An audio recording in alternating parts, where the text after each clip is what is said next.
গাজায় প্রতিদিন যে রক্তপাত, যে ধ্বংস চলছে তা কোনো একক সরকারের ব্যর্থতা নয়, বরং এটি একটি আন্তর্জাতিক ব্যর্থতার ফল। এই ব্যর্থতা শুধু নীরবতার মধ্যেই সীমাবদ্ধ নয়। পশ্চিমা শক্তি বলয়ের অনেক রাষ্ট্র সরাসরি দখলদার ইসরায়েলকে অস্ত্র, অর্থ ও কূটনৈতিক সহায়তা দিয়ে এই গণহত্যাকে দীর্ঘস্থায়ী করেছে। জায়নবাদী ইসরায়েলের গণহত্যার বিচার আন্তর্জাতিক আদালতে নিশ্চিত করা, যুদ্ধবিরোধী নয়, গণহত্যা বন্ধে কার্যকর সম্মিলিত পদক্ষেপ গ্রহণ করার দাবি জানানো হয়েছে। আপনারা দেখছেন আজকের বাজার টেলিভিশন। মার্চ ফর গাজা কর্মসূচি থেকে ঘোষণাপত্রের মাধ্যমে জায়নবাদী ইসরায়েলের গণহত্যার বিচার আন্তর্জাতিক আদালতে নিশ্চিত করা, যুদ্ধবিরোধী নয়, গণহত্যা বন্ধে কার্যকর সম্মিলিত পদক্ষেপ গ্রহণ করার দাবি জানানো হয়েছে।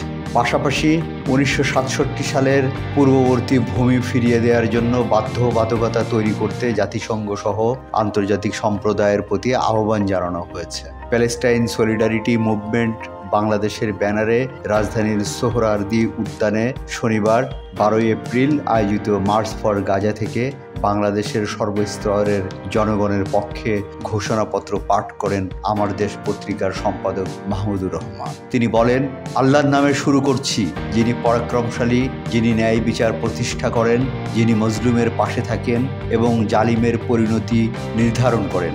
আজ আমরা বাংলাদেশের জনতা যারা জুলুমের ইতিহাস জানি, প্রতিবাদের চেতনা ধারণ করি, আজকে আমরা সমবেত হয়েছি মৃত্যু ভয়হীন ফিলিস্তিনের গাজার জনগণের পাশে দাঁড়াতে।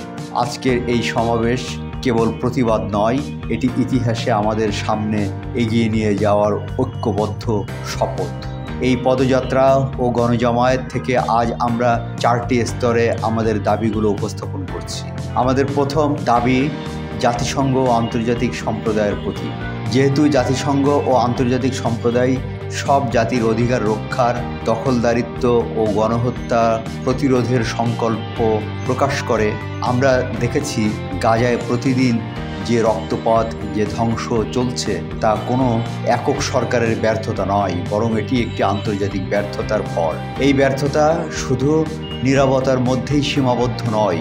পশ্চিমা শক্তি বলয়ের অনেক রাষ্ট্র সরাসরি দখলদার ইসরায়েলকে অস্ত্র, অর্থ ও কূটনৈতিক সহায়তা দিয়ে এই গণহত্যাকে দীর্ঘস্থায়ী করেছে।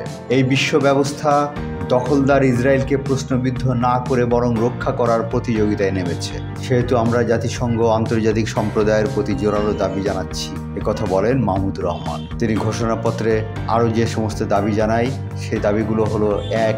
জায়নবাদী ইসরায়েলের গণহত্যার বিচার আন্তর্জাতিক আদালতে নিশ্চিত করতে হবে। 2. যুদ্ধবিরতি নয়, গণহত্যা বন্ধে কার্যকর ও সম্মিলিত পদক্ষেপ গ্রহণ করতে হবে। 3. 1967 সালের পূর্ববর্তী ভূমি ফিরিয়ে দেওয়ার জন্য বাধ্যবাধকতা তৈরি করতে হবে। 4. পূর্ব জেরুজালেমকে ফিলিস্তিন রাষ্ট্রের রাজধানী হিসেবে আন্তর্জাতিকভাবে স্বীকৃতি দিতে হবে। 5. ফিলিস্তিনিদের আত্মনিয়ন্ত্রণ, নিরাপত্তা ও রাষ্ট্রীয় সার্বভৌমত্ব প্রতিষ্ঠার পথ উন্মুক্ত করতে হবে, কারণ এই মুহূর্তে বিশ্ব ব্যবস্থা যে ন্যায়ের মুখোশ পরে আছে, গাজার ধ্বংসস্তূপে সেই মুখোশ খসে পড়েছে। তিনি বলেন, আমাদের দ্বিতীয় দাবিগুলো মুসলিম উম্মার নেতাদের প্রতি।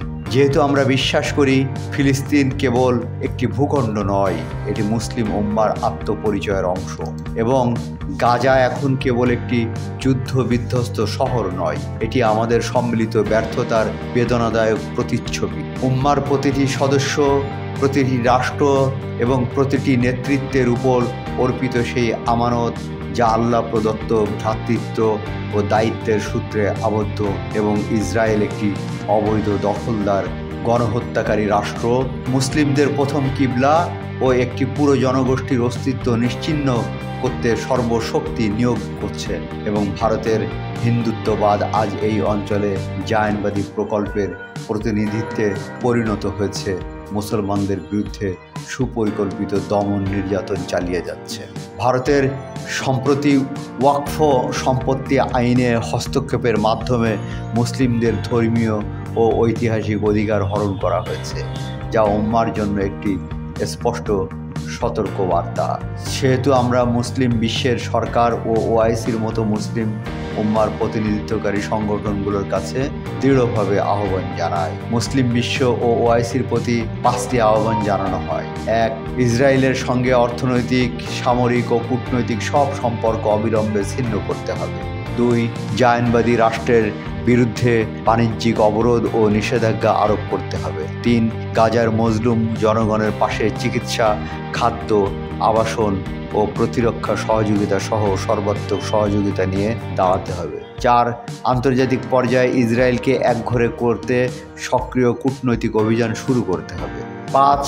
জায়নবাদের দোসর ভারতের হিন্দুত্ববাদী শাসনের অধীনে মুসলিমদের অধিকার হরণ, বিশেষ করে ওয়াকফ আইনে হস্তক্ষেপের মতো রাষ্ট্রীয় আগ্রাসনের বিরুদ্ধে ওআইসি ও মুসলিম রাষ্ট্রগুলোকে দৃঢ় প্রতিবাদ ও কার্যকর কূটনৈতিক অবস্থান নিতে হবে। কারণ হিসেবে ঘোষণাপত্রে তিনি উল্লেখ করেন, গাজার রক্ত প্রবাহে আমরা লজ্জিত হওয়ার আগেই গাজার পাশে দাঁড়ানোই উম্মার জন্য সম্মানের একমাত্র পথ, এবং যে নেতৃত্ব আজ নীরব, কাল ইতিহাসের কাঠগড়ায় দাঁড়াতে বাধ্য হবে। আমাদের তৃতীয় দাবিগুলো বাংলাদেশের সরকারের প্রতি। যেহেতু বাংলাদেশ একটি মুসলিম সংখ্যাগরিষ্ঠ রাষ্ট্র, যার স্বাধীনতা সংগ্রামের ভিত্তিতেই নিহত রয়েছে অন্যায় অবিচারের বিরুদ্ধে প্রতিরোধের চেতনা, আমরা বিশ্বাস করি ফিলিস্তিনের প্রশ্নে বাংলাদেশ কেবল মানবতার নয়, ঈমানের পক্ষেও এক ঐতিহাসিক অবস্থানে আছে, এবং একটি গণতান্ত্রিক রাষ্ট্র হিসাবে সরকারের দায়িত্ব জনগণের ঈমানি ও নৈতিক আকাঙ্ক্ষার প্রতি শ্রদ্ধা রাখা।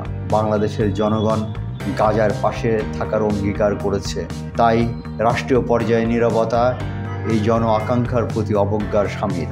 সেহেতু আমরা বাংলাদেশের সরকারের প্রতি দৃঢ়ভাবে আহ্বান জানাই। 1. বাংলাদেশি পাসপোর্টে এক্সেপ্ট ইসরায়েল শর্ত পুনর্বহাল করতে হবে এবং ইসরায়েলকে রাষ্ট্র হিসেবে স্বীকৃতি না দেওয়ার ব্যবস্থা আরও সুস্পষ্টভাবে প্রকাশ করতে হবে। 2. সরকারের ইসরায়েলি কোনো প্রতিষ্ঠানের সঙ্গে যত চুক্তি হয়েছে তা বাতিল করতে হবে। 3. রাষ্ট্রীয়ভাবে গাজায় ত্রাণ ও চিকিৎসা সহায়তা পাঠানোর কার্যকর ব্যবস্থা নিতে হবে। 4. সব সরকারি প্রতিষ্ঠানে এবং আমদানি নীতিতে জায়নবাদী কোম্পানির পণ্য বর্জনের নির্দেশনা দিতে হবে। 5. জায়নবাদের দোসর ভারতের হিন্দুত্ববাদী সরকারের অধীনে মুসলিম ও অন্যান্য সংখ্যালঘুদের ওপর চলমান নির্যাতনের বিরুদ্ধে রাষ্ট্রীয়ভাবে প্রতিবাদ জানাতে হবে। যেহেতু হিন্দুত্ববাদ আজ শুধু একটি স্থানীয় মতবাদ নয়, বরং আন্তর্জাতিক জায়নিস্ট ব্লকের অন্যতম দোসর। 6. পাঠ্য বই ও শিক্ষানীতিতে আল আকসা, ফিলিস্তিন এবং মুসলিমদের সংগ্রামী ইতিহাসকে অন্তর্ভুক্ত করতে হবে, যাতে ভবিষ্যৎ মুসলিম প্রজন্ম নিজেদের ইতিহাস, ঐতিহ্য ও আত্মপরিচয় নিয়ে গড়ে ওঠে। কারণ রাষ্ট্র কেবল সীমানা নয়, রাষ্ট্র এক আমানত, আর এই আমানত রক্ষা করতে না পারলে ইতিহাস কাউকেই ক্ষমা করবে না। আমাদের সর্বশেষ চতুর্থ দাবি নিজেদের প্রতি একটি অঙ্গীকারনামা। যেহেতু আমরা বিশ্বাস করি আল কুদস কেবল একটি শহর নয়, এটি ঈমানের অংশ, এবং আমরা জানি বাইতুল মাকদিসের মুক্তি অন্য কারো হাতে নয়, আমাদেরই কোনো প্রজন্মের হাতে তা লেখা হবে। এবং আমরা বুঝি জায়নবাদের প্রতিষ্ঠা মূলত আমাদের নিজেদের আত্মবিস্মৃতির ফল, এবং আজ যদি আমরা প্রস্তুত না হই, তাহলে আল্লাহ না করুন কাল আমাদের সন্তানেরা হয়তো এমন এক বাংলাদেশ পাবে যেখানে হিন্দুত্ববাদ ও জায়নবাদ একত্রে নতুন গাজা তৈরি করবে, এবং গাজা আমাদের জন্য এক আয়না, যেখানে আমরা দেখতে পাই কিভাবে বিশ্বাসী হওয়া মানে কেবল বেঁচে থাকা নয়, সংগ্রামে দৃঢ় থাকা। সেহেতু আমরা এই মাটির মানুষ, এই মুসলিম ভূখণ্ডের নাগরিক, এই কওমের সন্তান এবং সর্বোপরি মুসলিম উম্মার সদস্য একটি অঙ্গীকার করছি। 1. আমরা সবাই স্বতঃস্ফূর্তভাবে বয়কট করব প্রত্যেক সেই পণ্য, কোম্পানি ও শক্তিকে যারা ইসরায়েলদের দখলদারিত্বকে টিকিয়ে রাখে। 2. আমরা আমাদের সমাজ এবং ভবিষ্যৎ প্রজন্মকে প্রস্তুত করব যারা ইসলাম ও মুসলিম উম্মার সব প্রতীক ও নিদর্শনকে সংরক্ষণ ও পুনরুদ্ধার করবে ইনশাআল্লাহ। 3. আমরা আমাদের সন্তানদের এমনভাবে গড়ে তুলব যারা নিজেদের আদর্শ ও ভূখণ্ড রক্ষায় জান ও মালের সর্বোচ্চ ত্যাগে প্রস্তুত থাকবে। 4, আমরা বিভাজিত হব না, কারণ আমরা জানি বিভক্ত জনগণকে দখল করতে দেরি হয় না। আমরা ঐক্যবদ্ধভাবে থাকব যাতে এই বাংলাদেশ কখনো কোনো হিন্দুত্ববাদী প্রকল্পের পরবর্তী গাজায় পরিণত না হয়। আমরা শুরু করব নিজেদের ঘর থেকে, ভাষা, ইতিহাস, শিক্ষা, সংস্কৃতি, অর্থনীতি, সমাজ সবখানে এই অঙ্গীকারের ছাপ রেখে। ঘোষণাপত্রের শেষ কথায় মাহমুদুর রহমান বলেন, আমরা মনে রাখব গাজার শহীদরা কেবল আমাদের দোয়া চান না, তারা আমাদের প্রস্তুতি চান। শান্তি বর্ষিত হোক গাজার অধিবাসীদের উপর, তাদের উপর যারা নজিরবিহীন সবর করেছেন, যারা অবিচল ঈমানের প্রমাণ দিয়েছেন, যারা ধ্বংসস্তূপের মধ্যেও প্রতিরোধের আগুন জ্বেলেছেন, বিশ্বের নীরবতা ও উদাসীনতার যন্ত্রণা হাসি মুখে বুকের মাঝে ধারণ করেছেন। শান্তি বর্ষিত হোক তাদের উপর যারা নাম রেখে গেছেন ইজ্জতের খতিয়ানে। শান্তি বর্ষিত হোক হিন্দ, রজব, রিম এবং ফাদি আবু সালে সহ সব শহীদদের উপর, যাদের রক্ত দ্বারা গাজার পবিত্র ভূমি আরও পবিত্র হয়েছে, যাদের চোখে ছিল প্রতিরোধের অগ্নিশিখা।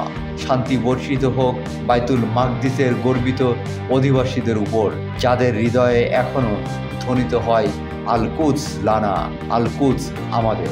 ঘোষণাপত্রে গাজার জনগণকে অভিনন্দন জানিয়ে বলা হয়, আপনারা ঈমান, সবর আর কুরবানির মহাকাব্য রচনা করেছেন, দুনিয়াকে দেখিয়েছেন ঈমান আর তাহাক্কুলের শক্তি। আমরা বাংলাদেশের মানুষ শাহজালাল আর শরীয়তুল্লাহর ভূমি থেকে দাঁড়িয়ে আপনাদের সালাম জানাই, আপনাদের শহীদদের প্রতি ভালোবাসা ও শুভেচ্ছা জানাই।